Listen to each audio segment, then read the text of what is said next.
विकल्प के अभाव में लालू जी के डर से भाजपा नीतीश और भाजपा के डर से लालू जी को वोट करते रहे हैं। एक तरह से उनकी ये राजनीतिक बंधुआ मजदूरी, जिसमें विकल्प न होने की वजह से लोगों को मजबूरी में ऐसे लोगों को भी वोट करना पड़ता है जिनको कि वो पसंद नहीं करते हैं, जिन्होंने उनका काम नहीं किया है, जिन्होंने भ्रष्टाचार किया है। लेकिन पिछले 3 साल के एक ईमानदार प्रयास के बाद अब इस बार के चुनाव में जनता के सामने एक विकल्प है, जन स्वराज का विकल्प, जिसमें ऐसे उम्मीदवारों को चयन किया गया है जो समाज के अच्छे लोग हैं।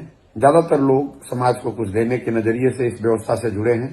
मेरा आपसे अपील है, मेरी आपसे विनती है, आपसे आग्रह है कि अब जब मतदान के लिए आप जाएं तो ये सुनिश्चित करें कि सही व्यक्ति का चुनाव हो और आप ज्यादा से ज्यादा संख्या में वोट करें, जन स्वराज के प्रत्याशियों को जिताकर भेजें, ताकि बिहार में व्यवस्था परिवर्तन के, बिहार में बदलाव के इस अभियान को गति दी जा सके, बिहार में बदलाव हो, एक ऐसी व्यवस्था बने जहां आपके बच्चों के लिए पढ़ाई और रोजगार की व्यवस्था हो, जहां बिहार से पलायन बंद हो, भ्रष्टाचार खत्म किया जा सके और आने वाले समय में बिहार भी देश के अग्रणी राज्यों में शामिल हो सके। मैं आपसे फिर से आग्रह करूंगा, ये आपका समय है, ये समय फिर दोबारा लौटकर शायद अभी तुरंत नहीं आने वाला है।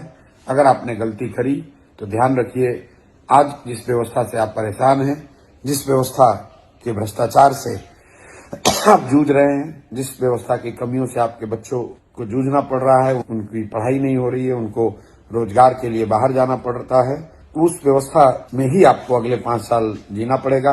अगर आपने अभी की व्यवस्था एनडीए को वोट करा, जदयू भाजपा को वोट किया, तो आपको उसी व्यवस्था को झेलना पड़ेगा।